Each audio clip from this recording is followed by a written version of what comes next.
Hello बच्चों, welcome to JEE पे जीत सीरीज। मैं Akash from Learno hub, a free learning platform जहां पर आप सीख सकते हैं physics, chemistry, maths, biology absolutely for free only at learnohub.com।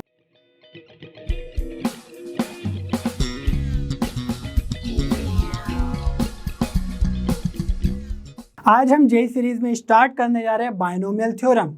तो जैसे अगर मैं आपसे पूछूं कि x प्लस वाई की पावर 2 कितना होता है, तो आप बोलोगे कि X square plus Y square plus 2xy। ये भी कोई क्वेश्चन था।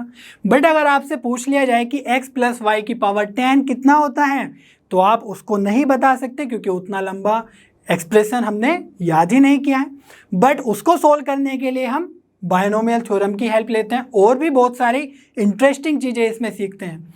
तो जेईई के पर्सपेक्टिव से ये चैप्टर बहुत इंपॉर्टेंट है और इसमें हम सारे के सारे concepts along with question solve करेंगे और फिर प्रीवियस ईयर के क्वेश्चंस भी सोल्व करेंगे ताकि आपको पता रहे कि किस लेवल के क्वेश्चंस एग्जाम में पूछे जाते हैं।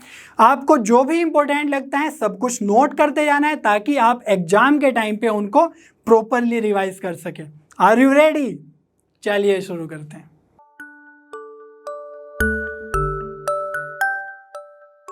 बच्चों, सबसे पहले तो यही जान लेते हैं कि बायनोमियल थ्योरम जेईई एग्जाम के पर्सपेक्टिव से कितना इंपॉर्टेंट है। तो वो कैसे पता चलेगा? उनका वेटेज जानकर। तो जेईई मेंस के एग्जाम में एवरी ईयर देखा गया है कि एक क्वेश्चन आता ही आता है जो 4 मार्क्स का होता है, ठीक है। और जेईई एडवांस में भी एवरी ईयर एक क्वेश्चन आता है जो 3 to 4 मार्क्स का हो सकता है। और ये 4 मार्क्स करना बहुत इजी है, स्कोर करना बहुत इजी है क्योंकि बायनोमियल थ्योरम का चैप्टर बहुत इजी है कंपैरेटिवली टू अदर चैप्टर्स। अब चैप्टर है बायनोमियल थ्योरम, तो हमें बायनोमियल एक्सप्रेशन के बारे में तो जानना ही होगा थोड़ा सा। तो चलिए देखते हैं क्या होता है। An algebraic expression which has two unlike terms with positive और negative sign between them is called a binomial expression. तो बायनोमियल एक्सप्रेशन क्या हुआ? जैसे कि x प्लस ए, तो ये 2 अनलाइक टर्म्स है। अनलाइक टर्म्स मीन्स उनको ऐड या सब्ट्रैक्ट नहीं किया जा सकता है, ठीक है। जैसे मर्ज होके नहीं आ सकते हैं। अगर हम बोल दें x प्लस 5x, तो उसको अगर ऐड कर दिया जाए तो वो 6x हो जाएगा, तो वो बायनोमियल नहीं रहा। बट यहाँ पर 2 टर्म्स हैं अलग अलग, अनलाइक है ये, तो इनको हम बोलेंगे बायनोमियल एक्सप्रेशन। या फिर ऐसा भी हो सकता है X square plus 5x, variable same ही है लेकिन इनको हम ऐड नहीं कर सकते हैं फिर भी, ठीक है। तो इस तरह के एक्सप्रेशंस को बोलेंगे हम बायनोमियल एक्सप्रेशन। अब बात कर लेते हैं मोनोमियल की। तो मोनोमियल में क्या होता है? सिर्फ एक ही टर्म होगा, जैसे कि एक्स स्क्वायर, ठीक है। तो अगर हम बोल दें कि ये है एक्स प्लस 5x और आपसे बोल दिया जाए बताओ बायनोमियल है या मोनोमियल है, तो इसमें देखो इनको हम ऐड कर सकते हैं सिंपली, है ना। तो ये हो जाएगा फाइनली 6x, तो इसलिए इसको मोनोमियल बोलेंगे ना कि बायनोमियल, ठीक है। और ट्राइनोमियल की अगर हम बात करें तो ट्राइनोमियल में क्या होगा? 3 अनलाइक टर्म्स आ जाएंगे, जैसे X square plus Y plus 2z। तो ट्राइनोमियल में जो ट्राई है TRI, इससे आपको महसूस हो रहा होगा, फील हो रहा होगा कि ये 3 टर्म्स वाला एक्सप्रेशन होगा, ठीक है। तो इतना ही जानने की जरूरत है और ज़्यादा जानने की जरूरत नहीं है। हम इसमें बायनोमियल एक्सप्रेशन से डील करने वाले हैं, ठीक है। चलिए कुछ बायनोमियल्स के एक्सपेंशन देख लेते हैं और एक पैटर्न जनरेट करने की कोशिश करते हैं, ठीक है। तो सबसे पहला हमारा एक्सपेंशन है a प्लस बी की पावर 0।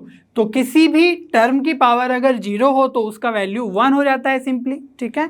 तो इसको लिख सकते हैं हम इक्वल्स टू 1। और ये मैंने इतना दूर क्यों लिखा अभी क्लियर हो जाएगा, क्योंकि हम और भी टर्म्स एक्सपेंड करने वाले। a प्लस बी का पावर 1, तो पावर 1 है तो ये जो ब्रैकेट में लिखा हुआ है ये सेम लिख सकते हैं हम एज इट इज। तो ये आ जाएगा वैल्यू a प्लस बी, ठीक है। नेक्स्ट एक्सपेंशन करते हैं a प्लस बी का पावर 2। तो इसका तो हमें पता ही है क्या होता है, a square plus B square plus 2ab।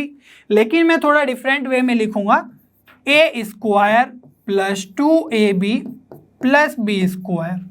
कोई दिक्कत नहीं होनी चाहिए, बस मैंने b स्क्वायर से पहले लिख लिया है 2ab, ठीक है। और a प्लस बी की पावर 3, तो इसका एक्सपेंशन क्या होता है आप सभी ने पढ़ा होगा, a cube plus b cube plus 3ab a plus b।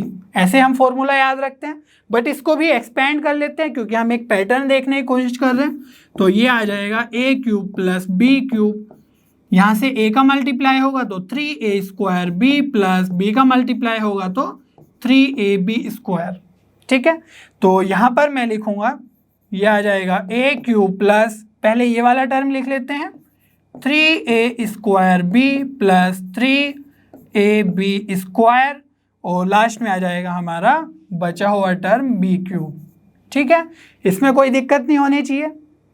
तो यहाँ तक तो हमें ऐसा एज अ फॉर्मूला ही याद रहते हैं इन सब के एक्सपेंशंस, लेकिन अगर हम इससे भी आगे जाएं, अगर हम बात करें a प्लस बी की पावर 4 की, तो अब क्या होगा?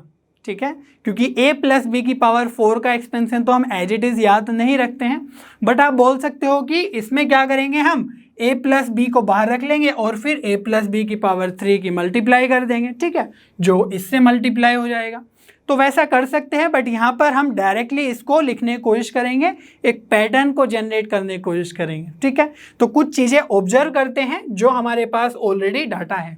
ठीक है, तो यहाँ पर देखो, जो हमने सबसे पहला टर्म एक्सपेंड किया वो था a प्लस बी का पावर 0। तो यहाँ पर पावर 0 थी, लेकिन हमारे पास टर्म कितना आया?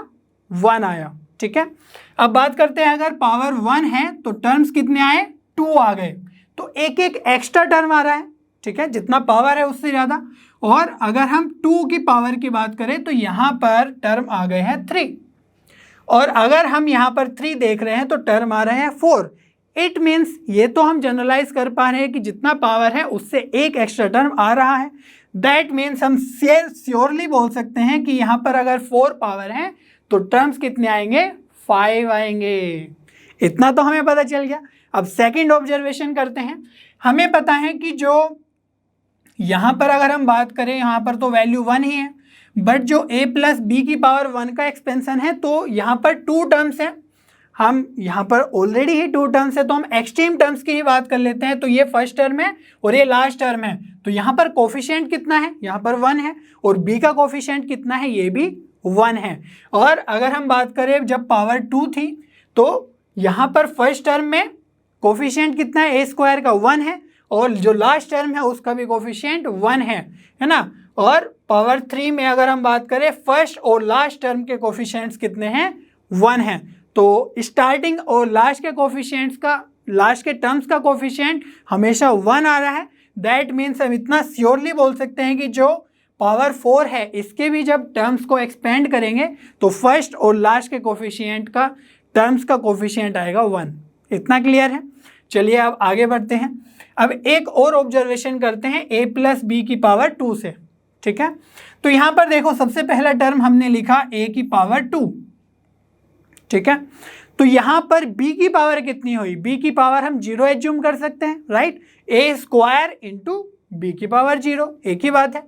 और सेकेंड टर्म में अगर हम बात करें तो यहाँ पर आ गया है a की पावर 1, b की पावर 1। ठीक है, तो a की पावर 1 कम हो गई है, b की पावर 0 हमने मानी थी, यहाँ पर 1 ही है उसका मीनिंग, तो एक पावर b की 1 एक्स्ट्रा आ गई है। ठीक है, लास्ट टर्म में जैसे ही हम गए तो a की पावर यहाँ पर 1 थी, b की 1 थी, तो a की पावर 0 हो गई, दैट मीन्स 1 बन गया, और b की पावर 1 थी तो 2 आ गया। ठीक है, तो हम यहाँ पर ये देख सकते हैं कि एक टर्म की पावर घटती जा रही है और एक टर्म की पावर बढ़ती जा रही है। ठीक है, ऐसे ही हम a प्लस बी की पावर 3 में ऑब्जर्व कर सकते हैं। देखो, यहाँ पर a की पावर 3 थी, यहाँ पर 2 है, यहाँ पर 1 है। ठीक है, हम ऐसे लिख सकते हैं, और यहाँ पर लिख सकते हैं a की पावर 0। ठीक है, तो पावर a की घटती जा रही है, और b की क्या हो रहा है? b की पावर यहाँ पर 0 एज्यूम कर सकते हैं फर्स्ट टर्म में, यहाँ पर हो गई 1, यहाँ पर हो गई 2, और यहाँ पर हो गई 3।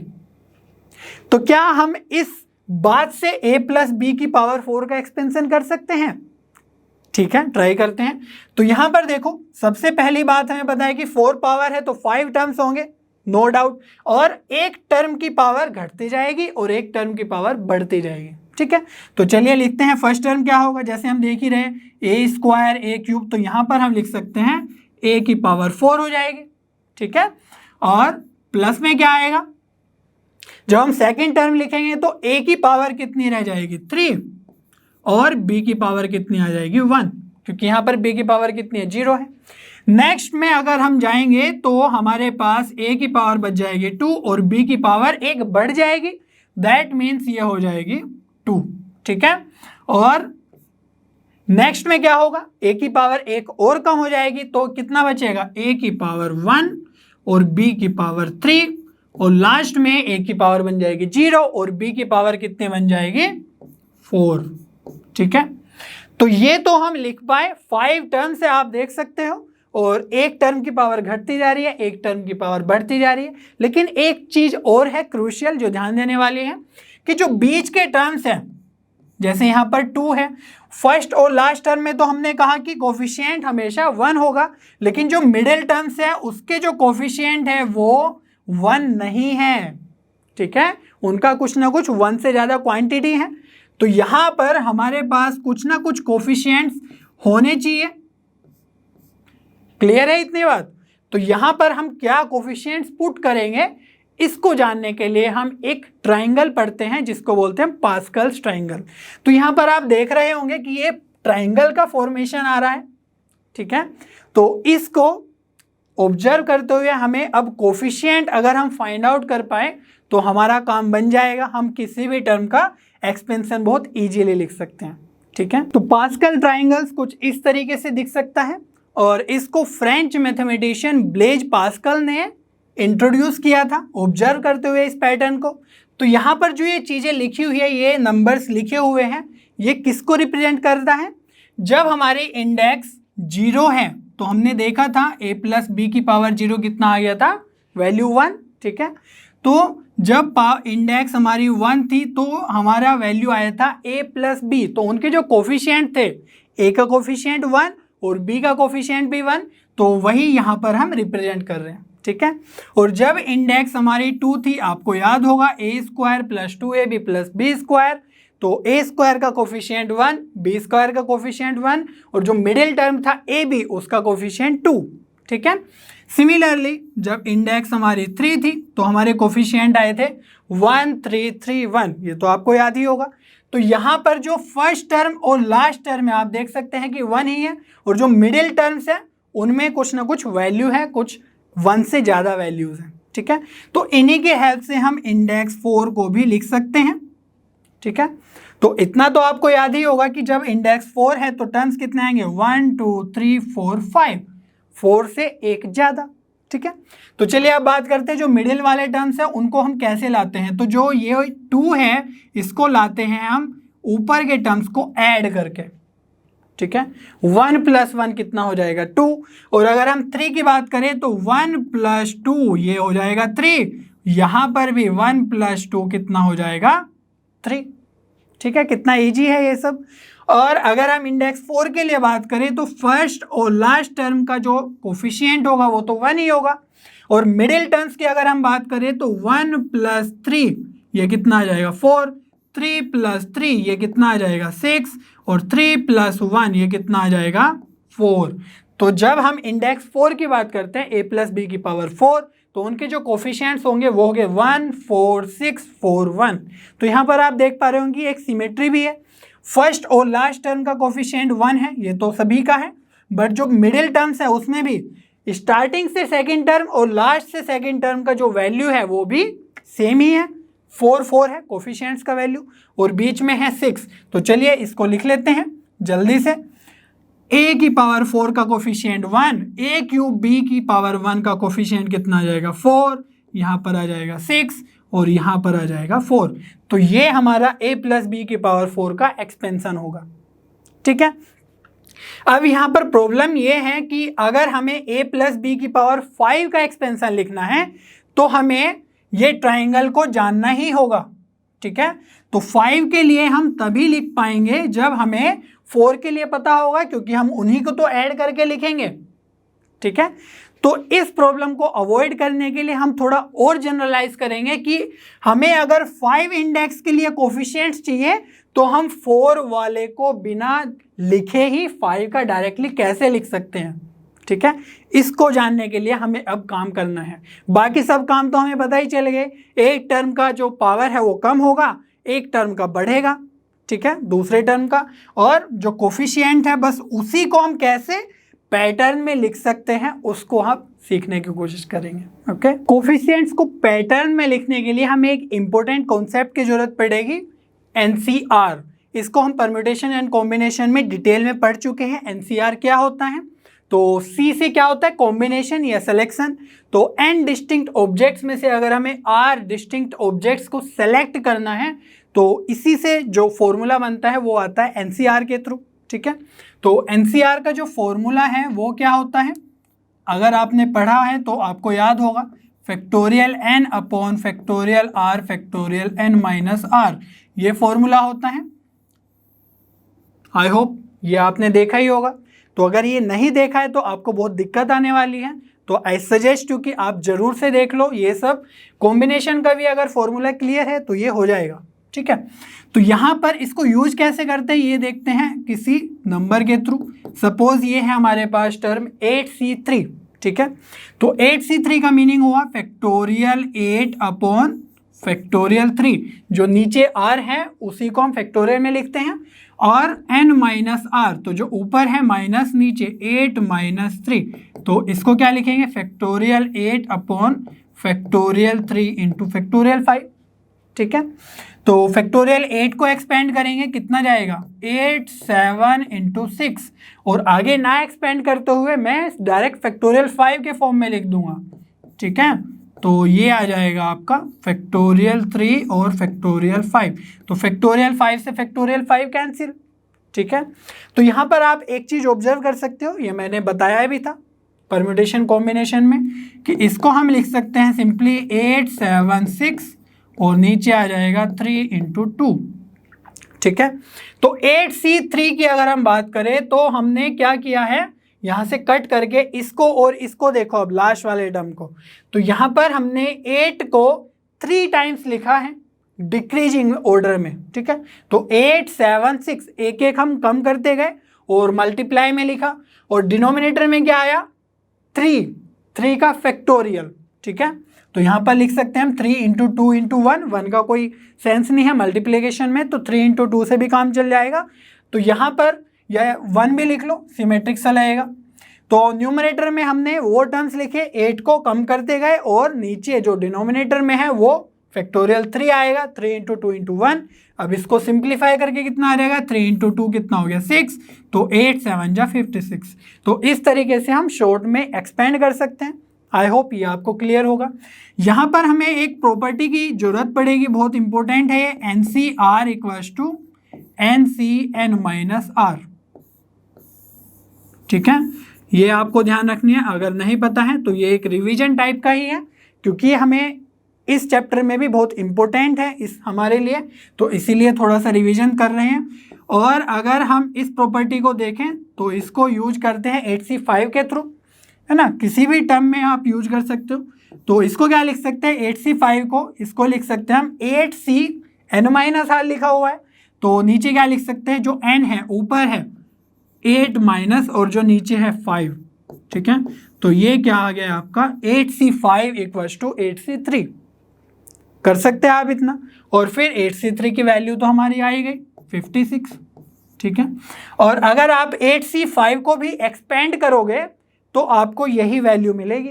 ठीक है, देखे करके, तो यहां से आप देखो 8c5 को कैसे करेंगे, तो फॉर्मूला के अकॉर्डिंग फैक्टोरियल 8 और नीचे क्या आएगा? फैक्टोरियल r, तो जो नीचे है 5 वो आ जाएगा फैक्टोरियल 5, और यहाँ पर है n minus r, that means 8 minus 5, तो 8 माइनस 5, तो इसको हम क्या लिख सकते हैं? Factorial 8 upon factorial 5 into factorial 3।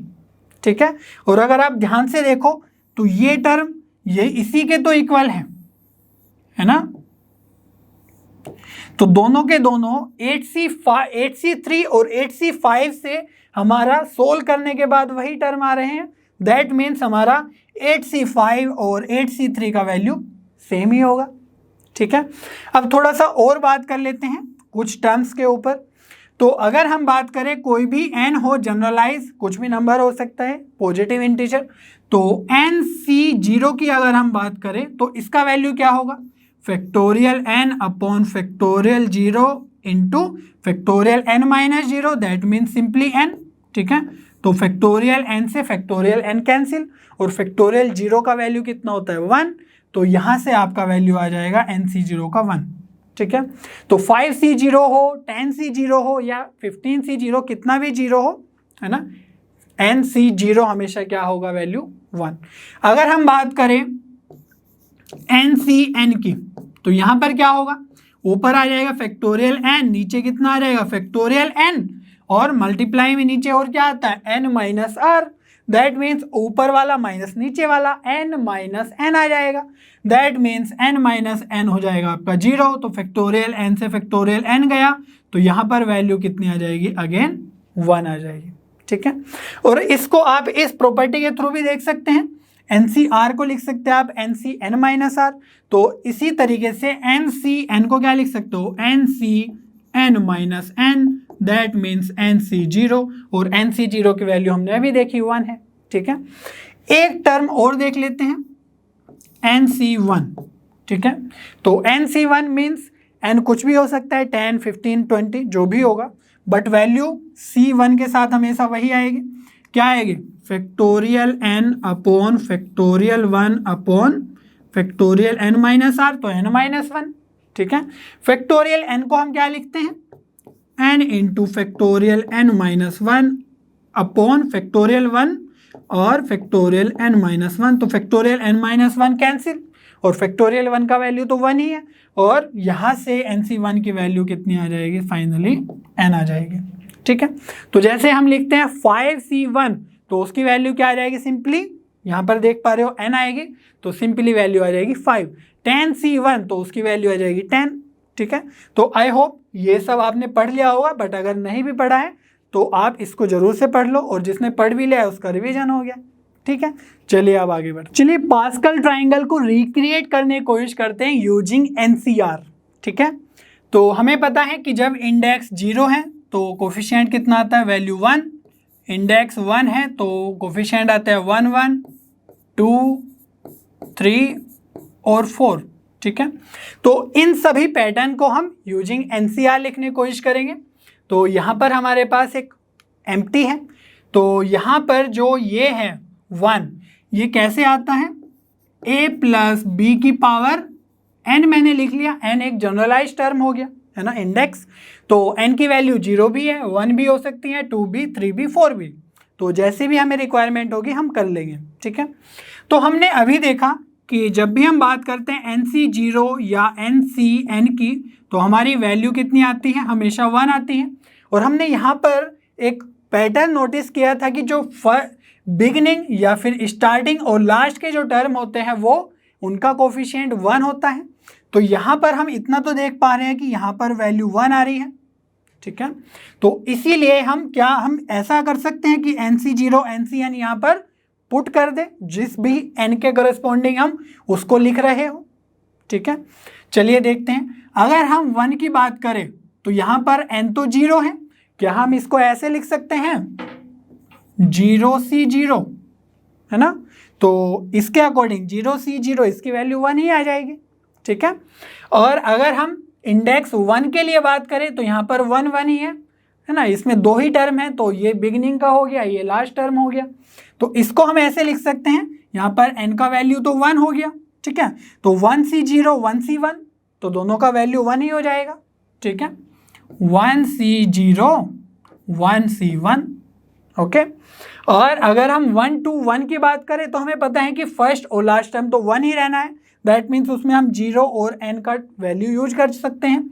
तो जब इंडेक्स 2 की बात कर रहे हैं तो हम लिख सकते हैं 2C0 और लास्ट में 2C2, क्योंकि 2C2 भी 1 देगा और 2C0 भी 1 देगा। ठीक है, सिमिलरली 3 इंडेक्स के केस में फर्स्ट और लास्ट टर्म के लिए फिल कर सकते हैं 3C0 और लास्ट में आ जाएगा 3C3। ठीक है, ये भी वैल्यू 1 ही आएगी। और 4 के लिए भी हम लिख सकते हैं 4C0 4C4। तो ये तो फर्स्ट और लास्ट टर्म की बात हो गई, बट जो मिडिल टर्म्स है वो अभी भी एक कन्फ्यूजन है।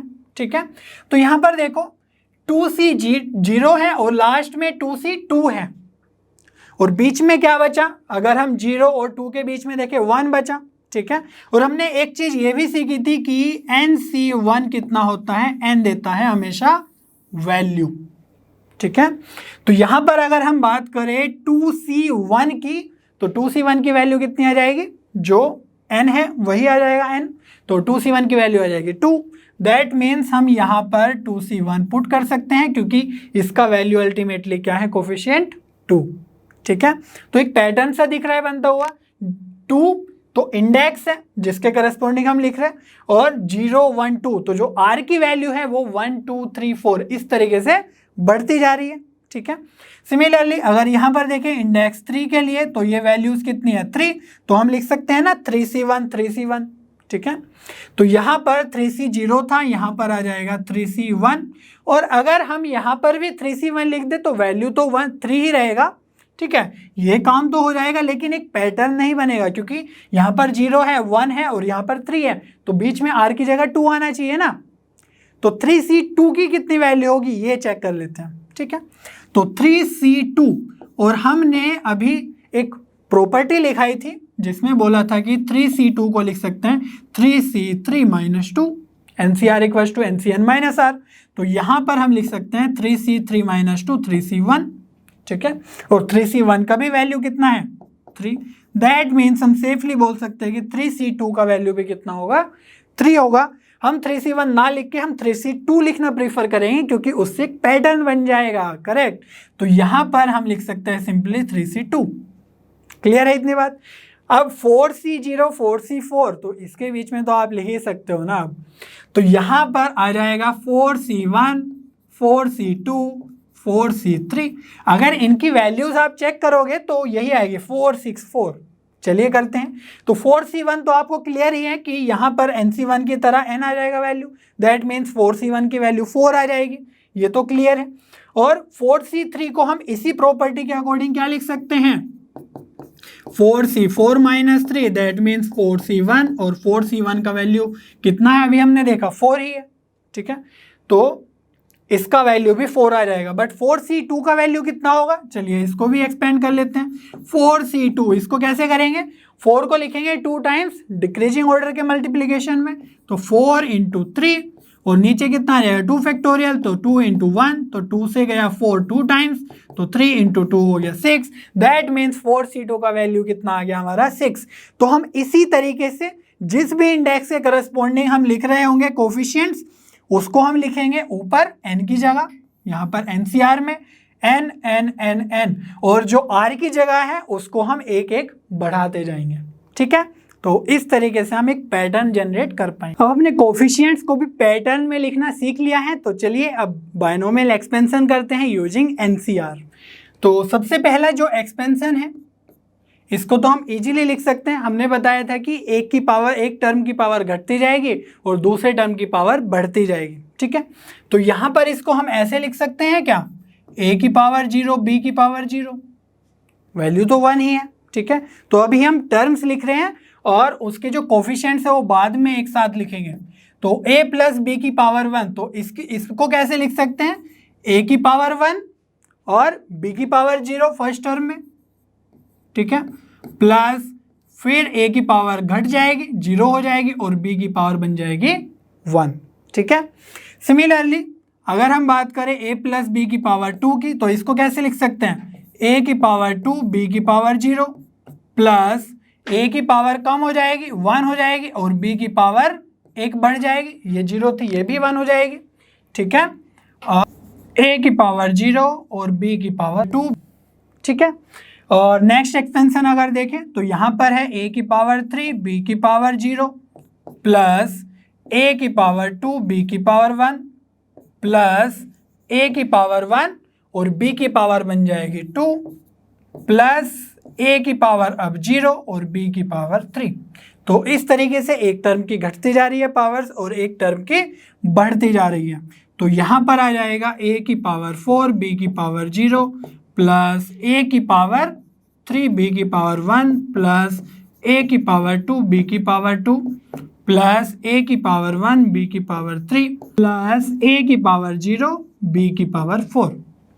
तो इस तरीके से आप सारे के सारे टर्म्स लिख सकते हैं। और अब हम कोफिशिएंट लिखेंगे डायरेक्टली, तो कैसे लिखेंगे, यहाँ पर देखो n की जगह है 0, ठीक है, और r तो हम 0 से n तक लेके जाते हैं तो यहाँ पर आ जाएगा सिंपली 0c0। तो 0c0 की वैल्यू 1 और a की पावर 0 b की पावर 0 ये भी 1। और यहाँ पर अगर हम बात करें तो इसको लिख सकते हैं 1c0, इसकी वैल्यू भी 1 और यहाँ पर आ जाएगा 1c1, इसकी वैल्यू भी 1। तो एक पैटर्न बनाने की कोशिश कर रहे हैं। और यहाँ पर कितना आ जाएगा, 2 है इंडेक्स तो n की जगह 2, तो 2c0, ठीक है, 2c1 और 2c2। और यहाँ पर 3 इंडेक्स है तो 3c0, 3c1, 3c2 और लास्ट में आ जाएगा 3c3, ठीक है। और यहाँ पर आ जाएगा 4c0, 4c1, 4c2, 4c3 और लास्ट में आ जाएगा 4c4। तो इस तरीके से आप इजीली ये जो सी वाला फॉर्मूला है इसको यूज करते हुए, एनसीआर को यूज करते हुए आप कोई भी एक्सपेंशन डायरेक्टली लिख सकते हैं, ठीक है।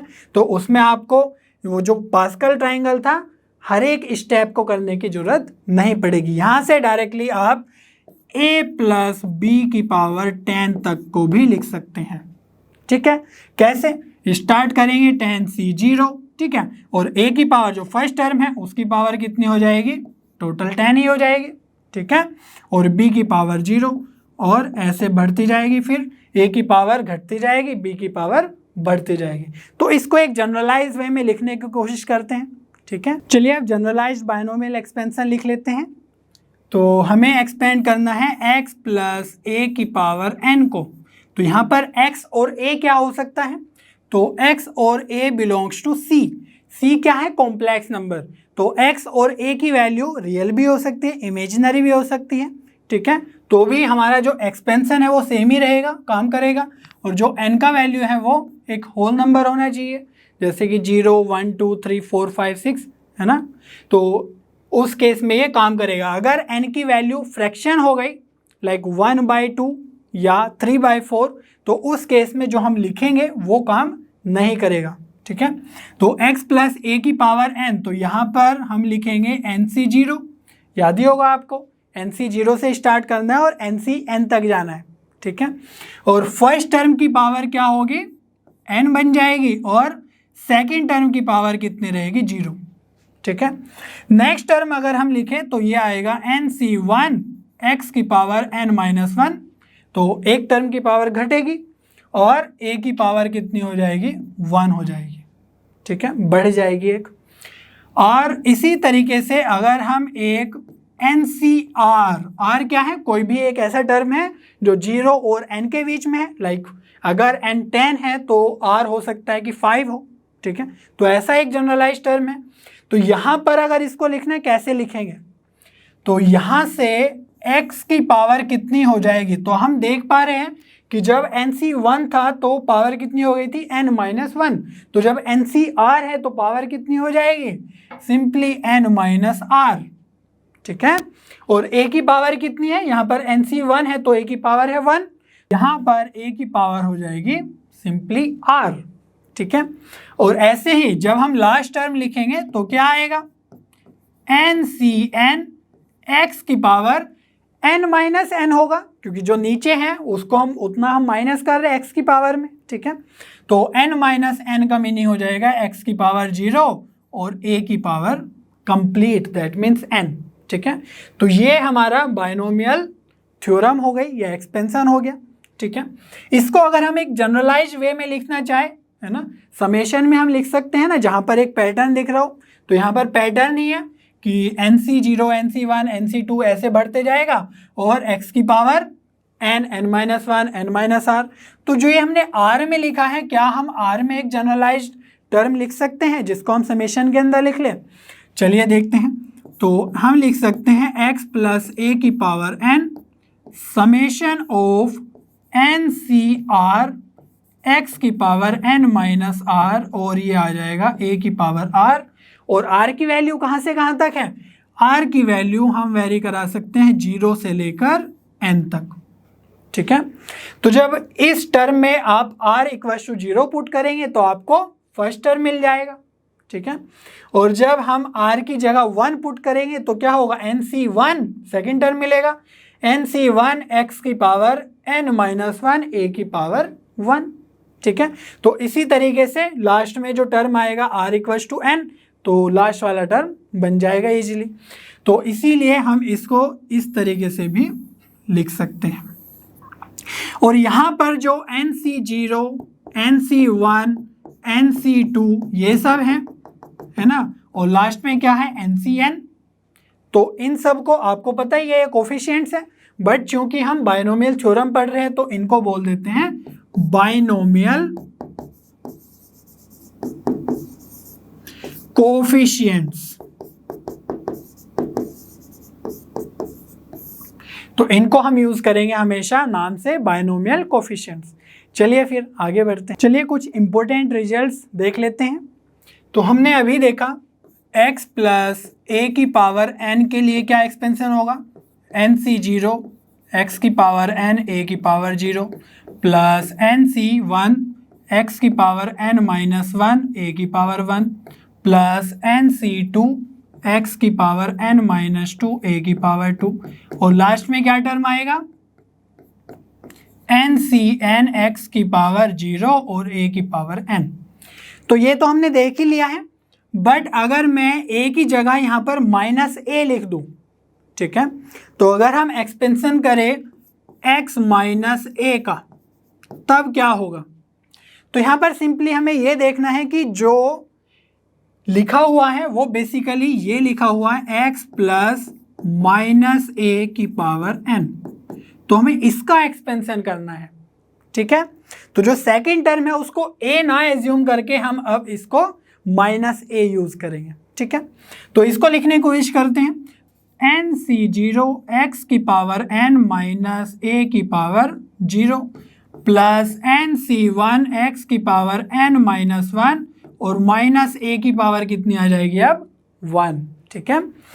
सिमिलरली नेक्स्ट टर्म आएगा NC2 x की power n minus 2 minus a की पावर 2, और जो लास्ट टर्म आएगा ये आ जाएगा NCN x की पावर 0 और माइनस a की पावर n, ठीक है।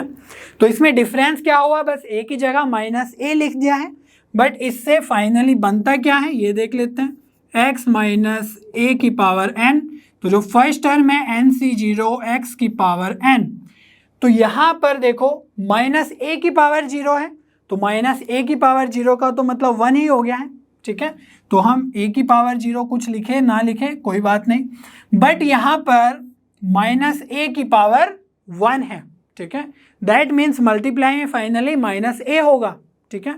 अगर उस माइनस को बाहर लाए तो यहाँ पर प्लस है, यहाँ पर माइनस है, तो फाइनली हम लिख सकते हैं माइनस NC1 x की पावर n माइनस 1 और a की पावर 1, ठीक है। तो जो सेकंड टर्म आया वो नेगेटिव आ गया, या हम ऐसा कह सकते हैं जब भी पावर ओड होगी तब भी हमारा नेगेटिव टर्म जनरेट होगा, ठीक है। सिमिलरली हम लिख सकते हैं यहाँ पर देखो माइनस a की पावर 2, तो ये तो पॉजिटिव पावर इवन पावर हो गई, दैट मीन्स ये पॉजिटिव टर्म बन जाएगा प्लस a स्क्वायर। तो यहाँ पर हम सिंपली लिख सकते हैं NC2 x की पावर n माइनस 2 a की पावर 2, ठीक है, समझ में आ रही है। अगर हम NC3 को लिखेंगे तो कैसे लिखेंगे, वो आ जाएगा माइनस के साथ माइनस NC3 x की पावर n माइनस 3 a की पावर 3, समझ में आ रही है इतनी बात। और जो ये लास्ट टर्म है माइनस a की पावर n, तो हमें नहीं पता है n एक इवन नंबर है या ओड नंबर है, ठीक है। तो इसको इस तरीके से लिख सकते हैं कि माइनस 1 की पावर n बाहर ले लो और NCN x की पावर तो 0 है और ये लास्ट में आ जाएगा a की पावर n, ठीक है। तो माइनस a की पावर n को हमने स्प्लिट कर लिया मल्टीप्लाई से माइनस 1 इंटू a, तो माइनस 1 की पावर n अलग से लिख ली और a की पावर n वहाँ पर लिख ली। तो ये हम कर क्यों रहे हैं, ताकि एक जनरलाइज प्रोसेस आपको पता चल जाए कि जब भी बीच में नेगेटिव टर्म होगा तो हमारा जो ओड नंबर वाली पावर्स है a पे उसके टर्म्स हमेशा नेगेटिव के साथ आएंगे, ठीक है। या फिर ऐसा ही बोल सकते हो कि इवन प्लेसेस पे हमेशा नेगेटिव टर्म्स आएंगे, ठीक है। अगर हम इन दोनों को ऐड कर दें, किसको, x प्लस a की पावर n को और x plus x minus a की पावर n को, तब क्या होगा, ठीक है।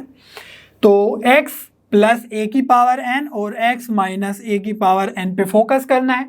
तो जो फर्स्ट टर्म है NC0 x की पावर n ए की पावर 0 1, तो ये दोनों तो ऐड ही हो जाएंगे क्योंकि हम फाइनली उनको ऐड ही कर रहे हैं, ठीक है। तो ये हो जाएगा this quantity plus this quantity, तो 2 टाइम्स हो जाएगा कि नहीं, ठीक है। तो 2 टाइम्स ऑफ NC0 x की पावर n। अगर हम सेकेंड टर्म की बात करें तो यहाँ पर NC1 x की पावर n माइनस 1 ए की पावर 1, और यहाँ पर भी सेम ही लिखा हुआ है बट यहाँ पर माइनस के साइन के साथ है और यहाँ पर प्लस साइन के साथ है, इसीलिए जब इनको ऐड करेंगे तो ये टर्म्स हमारे कैंसिल हो जाएंगे, ठीक है। तो जब भी ए की पावर ओड है तो हमारे पास नेगेटिव टर्म आएगा जिसके कारण एडिशन पे कैंसिल हो जाएगा। तो इसीलिए हम लिख सकते हैं 2 इंटू यहाँ पर क्या आ जाएगा NC0 x की पावर n, ठीक है। ए की पावर 0 है, लिखो नहीं लिखो एक ही बात है, प्लस अब ये वाला तो कैंसिल हो गया लेकिन NC2 वाला टर्म तो ऐड हो जाएगा क्योंकि सेम टर्म लिखा हुआ है प्लस साइन के साथ, और 2 टाइम्स हो जाएगा तो 2 मैंने बाहर ले लिया। तो यहाँ पर हम लिख सकते हैं NC2 x की पावर n माइनस 2 ए की पावर 2, प्लस फिर 3 वाला कैंसिल हो जाएगा क्योंकि ये नेगेटिव के साइन के साथ आएगा। तो यहाँ पर हम लिख सकते हैं NC4 x की पावर n माइनस 4 ए की पावर 4 एंड सो ऑन। तो लास्ट में जो भी टर्म होगा पॉजिटिव या नेगेटिव वो डिसाइड हो जाएगा अपने आप, ठीक है। जब भी हम एक डेफिनेट एक वैल्यू के साथ हम एक्सपेंशन करेंगे, जब n का वैल्यू कुछ पता होगा। यहाँ पर अगर हम बात करें x प्लस ए की power n minus x minus A की पावर n, अब सिंपली क्या करना है, इनके टर्म्स को माइनस करना है, फर्स्ट में से सेकंड के टर्म्स को माइनस करना है, ठीक है। तो अब क्या होगा, जब ये पॉजिटिव पॉजिटिव थे सभी टर्म में, है ना, पॉजिटिव था, तो वो हो जाएंगे कैंसिल क्योंकि अब हमें माइनस करना है इसमें से ये। तो यहाँ पर हमारे जो जब ए की पावर इवन है, ठीक है, यहाँ पर जब ए की पावर 0 थी इवन है तो हमारे टर्म्स कैंसिल हो जाएंगे, और जब हमारे ए की पावर ओड है, ठीक है, यहाँ पर देखो तो यहाँ पर ये प्लस साइन के साथ है, ये माइनस साइन के साथ है। अब इसको हम माइनस कर रहे हैं तो ये यहाँ पर प्लस हो जाएगा, दैट मीन्स इन दोनों को हम ऐड करेंगे फाइनली, ठीक है, क्योंकि हम बीच में माइनस कर रहे हैं। तो यहाँ से आ जाएगा 2 इंटू NC1 x की पावर n माइनस 1 ए की पावर 1, प्लस ऐसा ही केस होगा 3 के साथ ऐड हो जाएगा, और जो ये 2 वाला है ये वाले टर्म्स आपस में कैंसिल हो जाएंगे माइनस करने पे। तो यहाँ पर बचेगा NC3 x की पावर n माइनस 3 और a की पावर 3, और हम और क्या लिख सकते हैं NC5 x की पावर n माइनस 5 और a की पावर 5। इसी तरीके से हम सारे के सारे टर्म्स लिख सकते हैं बहुत ईजीली, ठीक है। तो ये एक पैटर्न है, आपको ध्यान रखने की जरूरत है, इस तरीके से हम करते हैं। चलिए एक एग्जांपल सोल्व कर लेते हैं। सिंप्लीफाई x प्लस रूट के अंदर है x स्क्वायर प्लस 1 और होल में है power 4, and plus x minus root में है x स्क्वायर प्लस 1 और होल में है पावर 4। तो अगर हम यहाँ पर जो ये रूट x स्क्वायर प्लस 1 है, अगर इसको हम a एज्यूम कर ले क्योंकि दोनों सेम टर्म्स है, तो हमारा जो एक्सपेंशन हो जाएगा वो कैसे हो जाएगा, x प्लस ए की पावर 4 x माइनस ए की पावर 4, ठीक है, और फिर बाद में a को पुट कर देंगे। तो यहाँ पर let root x square plus 1 equals to a, तो यहाँ से जो हमें एक्सपेंशन करना है वो है x प्लस ए की power 4 plus x minus A की पावर 4। तो कैसे होगा देख लेते हैं। यहाँ पर आ जाएगा 4c0, क्योंकि यहाँ पर n की जगह अब 4 है तो हम 4 से ही स्टार्ट करेंगे। 4c0 x की पावर 4 a की पावर 0 हो जाएगी, लिखने की जरूरत नहीं है। 4c1 x की पावर 3, एक पावर कम होगी और एक पावर a की बढ़ जाएगी, ठीक है। फिर लिखेंगे 4c2 x square a square plus 4c3 x की पावर 1 और a की पावर 3 प्लस 4c4, और यहाँ पर आ जाएगा x की पावर 0, लिखने की जरूरत नहीं है, और a की पावर 4।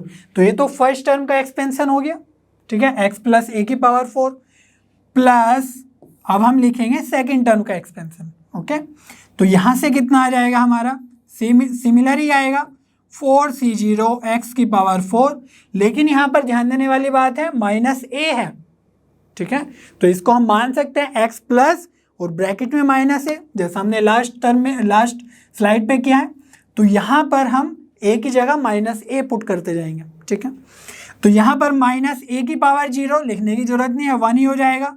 और यहाँ पर आ जाएगा 4c1 x की पावर 3 माइनस ए की power 1 plus 4c2 x square minus A की पावर 2 प्लस 4c3 x की पावर 1 और माइनस ए की power 3 plus 4c4 minus A की पावर 4। तो ये हमने लिख लिया है। अब देख लेते हैं कौन से टर्म्स ऐड होंगे, कौन से टर्म्स सब्ट्रैक्ट होंगे, ठीक है। तो इसको हम लिख सकते हैं सिंपली, यहाँ पर देखो ये वाला टर्म तो ऐड ही हो जाएगा क्योंकि सेम ही है। और अगर हम सेकंड टर्म की बात करें तो यहाँ पर a की पावर 1 है, यहाँ पर माइनस a की पावर 1 है। तो याद ही है कि यहाँ पर बाहर नेगेटिव आ जाएगा और ये टर्म्स आपस में कैंसिल हो जाएंगे। तो 4c3 वाला टर्म भी कैंसिल हो जाएगा। तो जो सिर्फ जिस पे पावर इवन है, जैसे माइनस ए की पावर 2 माइनस ए की पावर 4, ये सब ऐड हो जाएंगे और ऐड होके 2 टाइम्स होंगे। तो इसीलिए हम लिख सकते हैं सिंपली ट्वाइस, ठीक है। तो यहाँ पर देखो 4c0 की वैल्यू कितनी होती है, 1 होती है, ठीक है। तो इसीलिए सिंपली हम इसको लिख सकते हैं x की पावर 4, यहाँ पे भी x की पावर 4, यहाँ पर भी x की पावर 4, तो ट्वाइस ऑफ x की पावर 4। अब जो नेक्स्ट टर्म है वो क्या आएगा, ये तो कैंसिल हो जाएगा, इवन टर्म आएगा, ठीक है, जिस पे पावर इवन है। तो 4c2 x स्क्वायर a की पावर 2, ठीक है। तो 4c2 हम कैलकुलेट कर लेंगे, यहाँ पर कर लेते हैं अलग से। तो 4c2 क्या होगा, 4 को लिखेंगे 2 टाइम्स, 4 इंटू 3 और नीचे आ जाएगा 2 इंटू 1, तो 2 से 4 गया 2 टाइम्स, तो ये आ जाएगा 6, ठीक है। तो 4c2 को हम 6 लिख लेंगे और ये आ जाएगा हमारा 6x स्क्वायर a स्क्वायर, ठीक है। अब हमारा जो लास्ट टर्म है ये क्या होगा, इसमें x की पावर तो कुछ नहीं है, बस 4c4 है। 4c4 आपको याद ही होगा NCN, तो NCN की वैल्यू कितनी होती है 1, तो 4c4 की वैल्यू हो जाएगी 1 और a की पावर 4 लिख लेंगे हम सिंपली लास्ट में, ठीक है। तो ये हमारा एक्सपेंशन आ गया, बाहर ट्वाइस भी है, 2 भी है, ये भी ध्यान रखना। तो यहाँ पर हमें सिंपली जो a की वैल्यू है ये वापस से क्या पुट कर देनी है, √x² + 1, ठीक है। तो इसको अगर हम ध्यान से देखें, यहाँ पर हम दोनों साइड स्क्वायर लगा लें तो ये बन जाएगा x² + 1 = a², ठीक है। तो हम a² की जगह सिंपली x² + 1 पुट कर देंगे, ठीक है। तो चलिए देखते हैं, ट्वाइस ऑफ x की पावर 4 + 6 x² a² की जगह पुट कर देंगे x² + 1 और a की पावर 4, तो इसको लिख सकते हैं ना a की पावर 4 = a² की पावर 2, ठीक है। अल्टीमेटली a की पावर 4 ही है, तो a² की वैल्यू हमें पता ही है, x² + 1 की पावर 2, ठीक है। अब यहाँ से आप इसको इजीली सोल्व कर सकते हैं।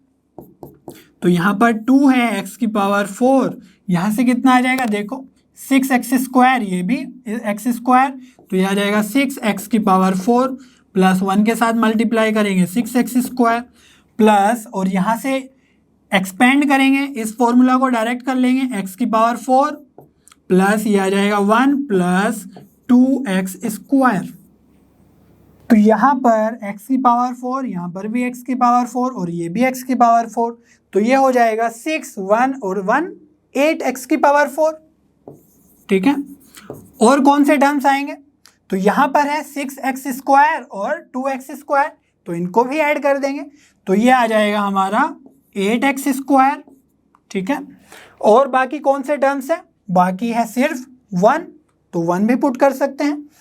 और ब्रैकेट के बाहर क्या था हमारा 2 था, तो 2 को नहीं बोलना है, तो ट्वाइस ऑफ दिस हमारा आंसर आ जाएगा। तो बहुत इजी था, बस आपको इसकी जगह a एज्यूम करना था और फिर फाइनली एक्सपेंड करके एक आंसर ले आना था, ठीक है। चलिए बच्चों नेक्स्ट एग्जांपल सोल्व कर लेते हैं। Let CR stands for NCR, prove that. तो यहाँ पर हमें प्रूफ करना है C0 + C1 into C1 + C2 up to Cn - 1 + Cn equals to n + 1 की power n upon factorial n, और मल्टीप्लाई में C0 C1 C2 up to Cn-1। तो यहाँ पर आप ध्यान से देखो, तो कोई भी ब्रैकेट ले लो आप, ठीक है, तो इसमें हमारे 2 टर्म्स हैं हर एक ब्रैकेट में, और जो फर्स्ट ब्रैकेट है उसका जो फर्स्ट टर्म है वो C0 से स्टार्ट हो रहा है, और लास्ट ब्रैकेट का फर्स्ट टर्म Cn-1 पे ख़त्म हो रहा है, ठीक है। तो यहाँ पर भी C0 से Cn-1 तक ही है, बट इसमें सेकेंड टर्म भी है C1 से और लास्ट टर्म है Cn, ठीक है।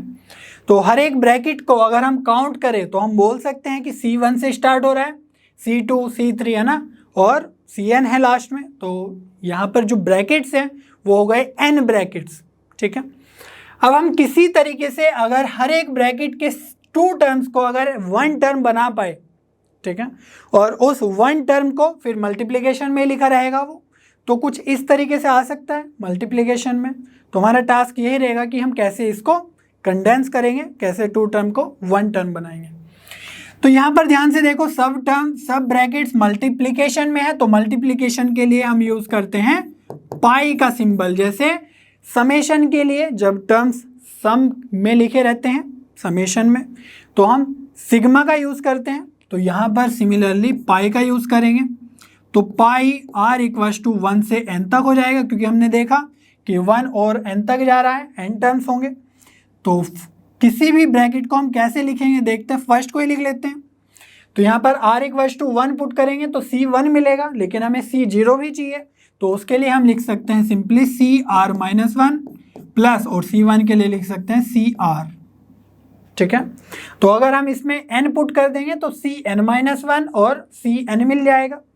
तो इसको एक्सपेंड करने में वही है, सारे के सारे ब्रैकेट्स में बहुत सारे टर्म्स लिखे होंगे जहाँ पर r वेरी कर रहा होगा, सिग्मा की तरह ही यूज करते हैं, बस यहाँ पर मल्टीप्लिकेशन होगा। इसको अब हम कैसे लिखें कि एक टर्म बना पाए, ठीक है। तो यहाँ पर CR-1 है, हमें बताया गया है कि CR को हम NCR भी लिख सकते हैं, तो इसको लिख देंगे NCR-1 NCR, कोई दिक्कत नहीं है। तो यहाँ पर हमने एक प्रॉपर्टी यूज़ करनी है जो हमने परम्यूटेशन कॉम्बिनेशन में सीखी थी, NCR-1 प्लस NCR, इसकी वैल्यू हो जाती है n में एक ऐड हो जाता है n+1, और r जो बड़े वाला है वो यूज़ कर लेते हैं NCR, ठीक है। तो ये हो जाएगा हमारा n+1 CR, और पाई का सिंबल यूज़ करेंगे r = 1 से n तक। इतना क्लियर है। अब एक चीज़ तो समझ में आ रही है कि हमारा एक टर्म बन गया है जिसको हम इस ब्रैकेट से कंपेयर कर सकते हैं, क्योंकि यहाँ से सब मल्टीप्लाई में होंगे टर्म्स। बट क्या बन रहा है एक्चुअली में ये देख लेते हैं। तो r की जगह अगर 1 पुट करेंगे तो यहाँ पर आएगा n+1 C1, लेकिन हमारा जो टर्म है वो है NC0, ठीक है। तो हमें n+1 मिल रहा है और C में भी 1 मिल रहा है, ठीक है। तो हर एक में एक एक एक्स्ट्रा है। तो मैंने बताया था कि जब भी एक एक कम करना हो, जैसे NCR है, अगर ऐसे लिखना है n-1 CR-1, तो क्या करते हैं, हमें सिंपली n/r से मल्टीप्लाई करना होता है बाहर, ठीक है। तो NCR को लिख सकते हैं n/r n-1 CR-1। तो यहाँ पर देखो कैसे यूज करें, क्योंकि यहाँ पर n ना होके n+1 है, ठीक है। r की जगह तो r ही है, तो हम n की जगह n+1 ही यूज करेंगे। वहाँ पर देखते हैं, तो ये आ जाएगा पाई r = 1 से लेकर n तक, और ब्रैकेट के अंदर क्या आ जाएगा n+1/r, ठीक है। n/r की जगह हम क्या लिखेंगे n+1/r, क्योंकि यहाँ पर n+1 ही है।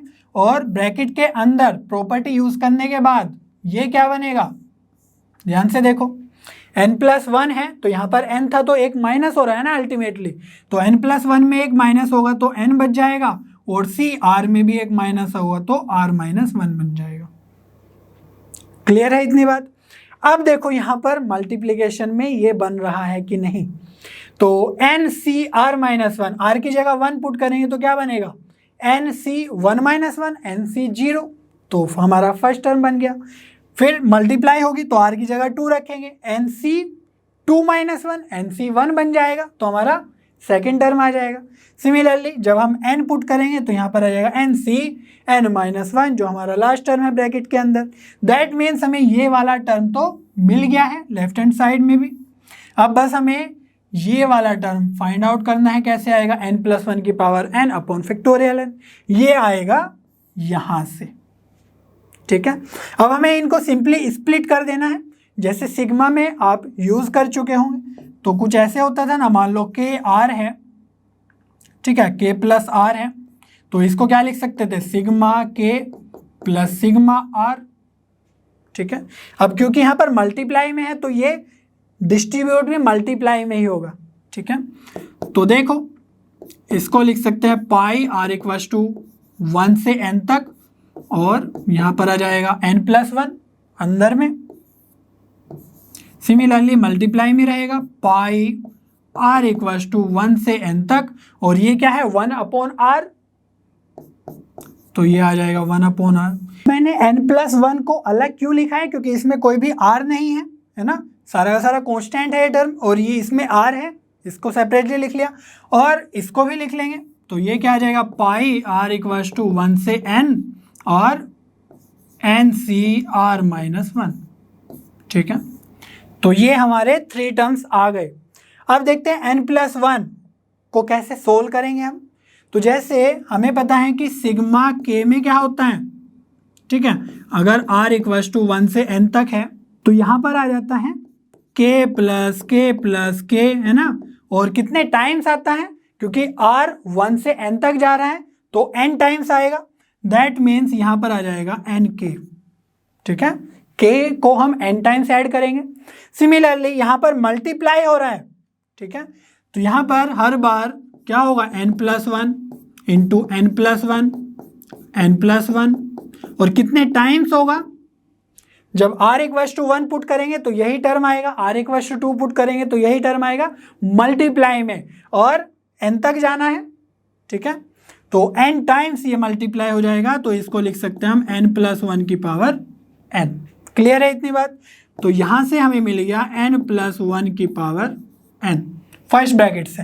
सेकंड ब्रैकेट की अगर हम बात करें तो ये क्या है 1/r, तो r की वैल्यू तो हर बार चेंज हो रही है, दैट मीन्स 1/r को हम क्या लिख सकते हैं, r इक्वल्स टू 1 होगा तो 1/1, r इक्वल्स टू 2 होगा तो ये हो जाएगा 1/2, r इक्वल्स टू 3 होगा तो 1/3।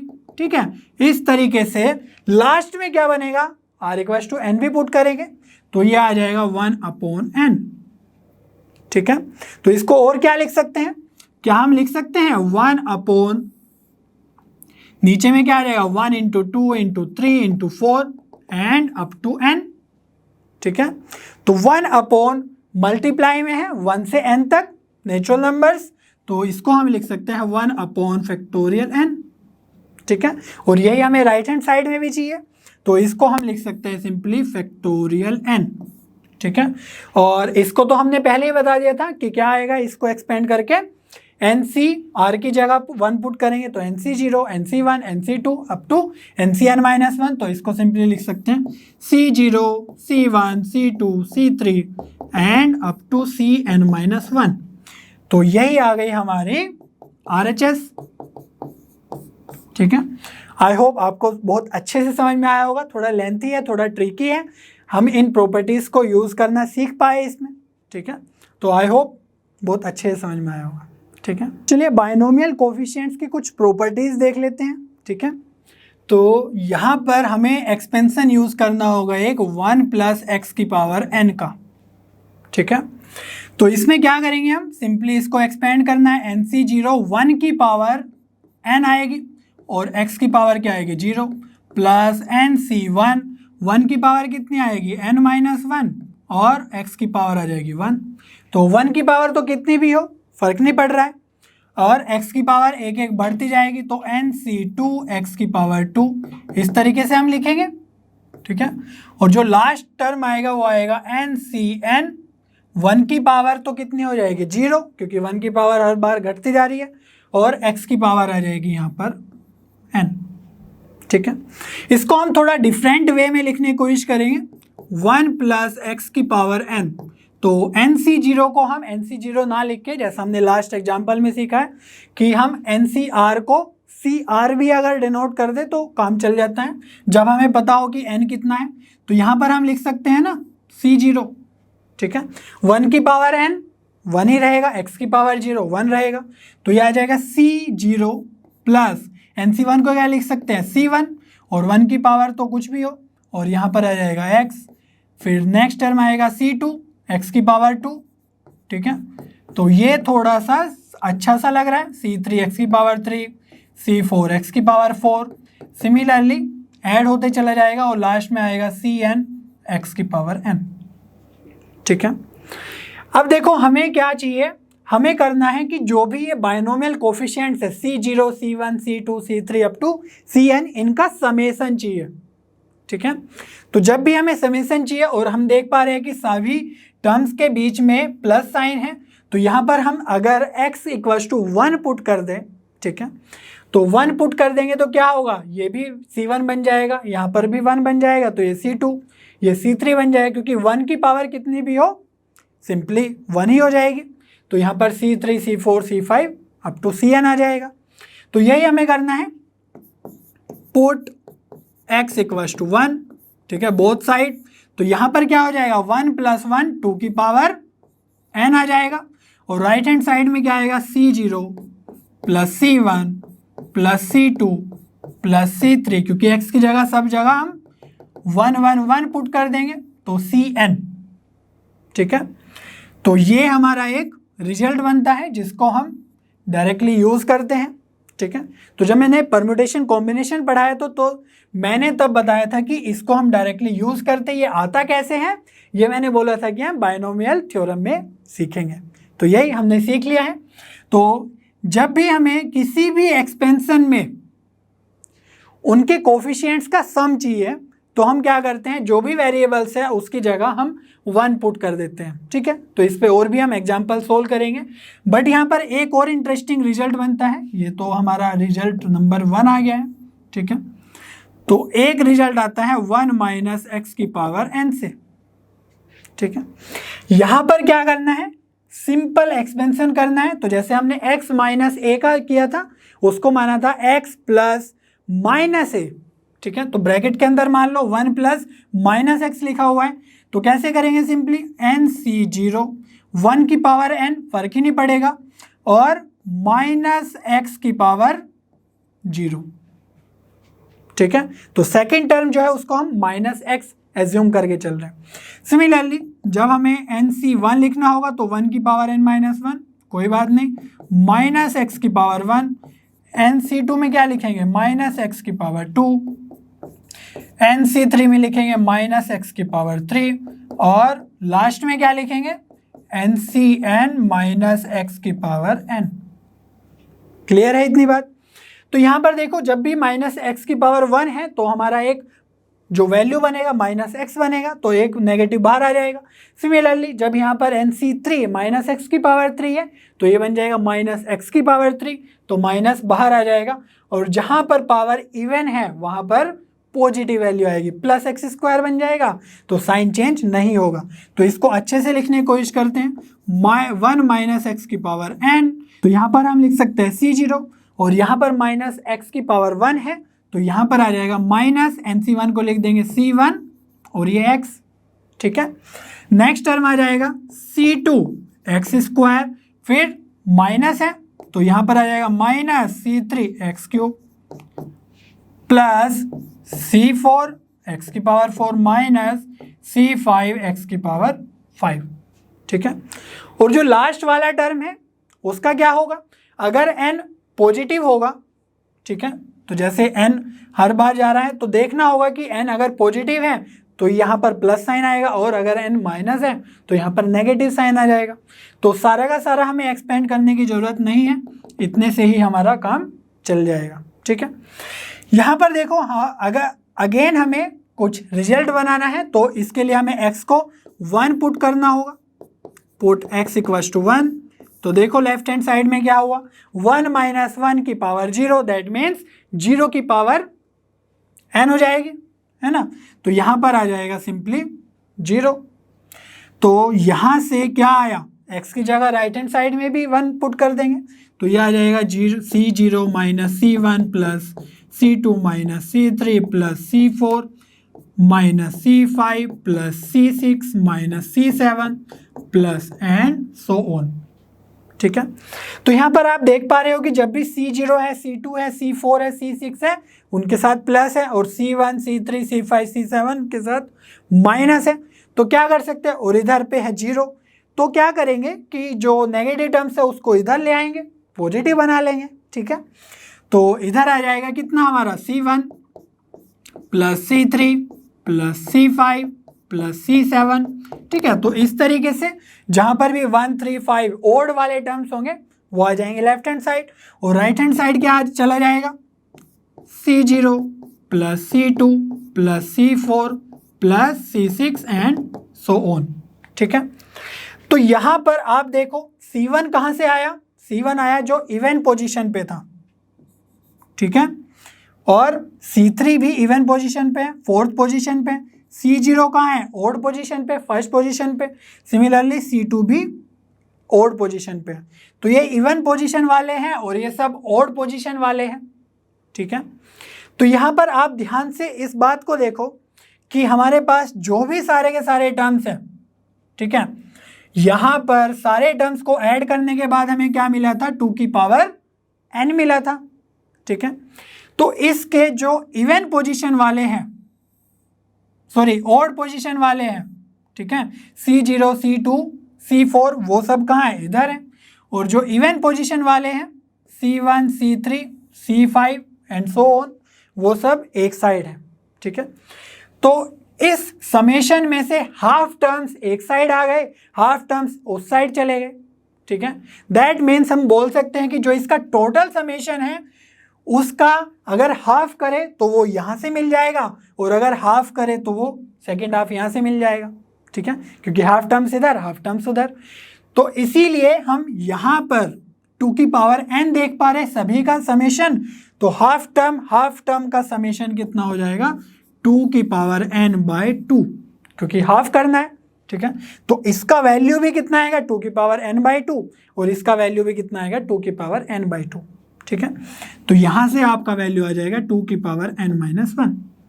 तो ये भी हमने सीखा था, यूज किया था कि जब भी हमारे C1 C3 C5 ये सब हैं तो 2 की पावर n माइनस 1 हम डायरेक्टली लिख सकते हैं। ठीक है, और C0 C2 C4 ये सब है तो 2 की पावर n माइनस 1 हम डायरेक्टली लिख सकते हैं। तो ये हमारे पास 2 रिजल्ट्स हो गए, और इनको आपको याद रखने की जरूरत है, या फिर एटलीस्ट इनको कैसे आया ये तो आप ध्यान रख ही सकते हैं, तो आपको क्वेश्चन सोल्व करने में बहुत ईजी हो जाएगा। ठीक है, चलिए बच्चों नेक्स्ट एग्जाम्पल सोल्व कर लेते हैं। Example 3, find the sum of coefficients in the expansion of 1 plus 2x minus y square और होल की पावर है n। तो यहाँ पर हमने ये तो सीखा ही नहीं कि हम जब 3 टर्म्स हो उसको कैसे एक्सपेंड करें। ठीक है, तो उसके जो कोफिशिएंट्स हैं उनका सम कैसे बताएं। तो हमने अभी देखा कि जब भी हमें कोफिशिएंट्स का सम चाहिए तो हमें पूरा एक्सपेंड करने की जरूरत ही नहीं है ना।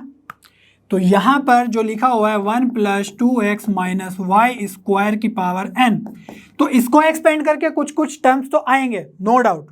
ठीक है, तो वहाँ पर जब भी हमारा 2x कहीं पर आएगा तो हम x की जगह क्या कर देंगे, 1 पुट कर देंगे। ठीक है, तो वहाँ से सिर्फ वो कोफिशिएंट ही बचेगा, जो वेरिएबल है उसकी जगह हम 1 पुट कर देंगे हर जगह। तो सभी की जगह प्लस के साथ हो माइनस के साथ हो बट कोफिशिएंट्स ही बचेंगे। तो उन्हीं कोफिशिएंट का समेशन अगर हमें बताना है तो सिंपली क्या करना है, पुट जितने भी वेरिएबल्स हैं, यहाँ पर x है तो x की जगह 1, y है तो y की जगह 1। ठीक है, इसको पुट कर दो, जो भी राइट हैंड साइड में होगा उससे हमें मतलब नहीं है, यहीं से हमारा आंसर आ जाएगा। ठीक है, कैसे कि हम लिख सकते हैं 1 प्लस एक्स की जगह पुट करेंगे 1 तो 2 आ जाएगा, और y की जगह पुट करेंगे 1 तो 1 स्क्वायर, तो ये आ जाएगा माइनस 1 ही सिंपली, और पावर में है n। ठीक है, तो इसको हम क्या लिख सकते हैं, सम ऑफ कोएफिशिएंट्स। ठीक है, कितना आएगा ये देख लेते हैं। तो 1 से 1 कैंसिल, तो वैल्यू कितनी आ गई है, 2 की पावर n। तो 2 की पावर n इन सभी के एक्सपेंशन में जो भी कोफिशिएंट्स होंगे उनका समेशन आएगा 2 की पावर n। इतना इजी है सम ऑफ कोफिशिएंट्स फाइंड आउट करना। ठीक है बच्चों, आज हमने बायनोमियल एक्सपेंशन करना सीखा और कुछ प्रॉपर्टीज भी देखी। मुझे उम्मीद है आपको सभी कंसेप्ट बहुत अच्छे से समझ में आए होंगे। नेक्स्ट वीडियो में हम सीखेंगे कि बायनोमियल एक्सपेंशन में general term, middle term, greatest term ये सब कैसे लिख सकते हैं। तब तक लर्नो पे बने रहिए, क्योंकि लर्नो पे सभी कंटेंट फ्री है पर बेस्ट।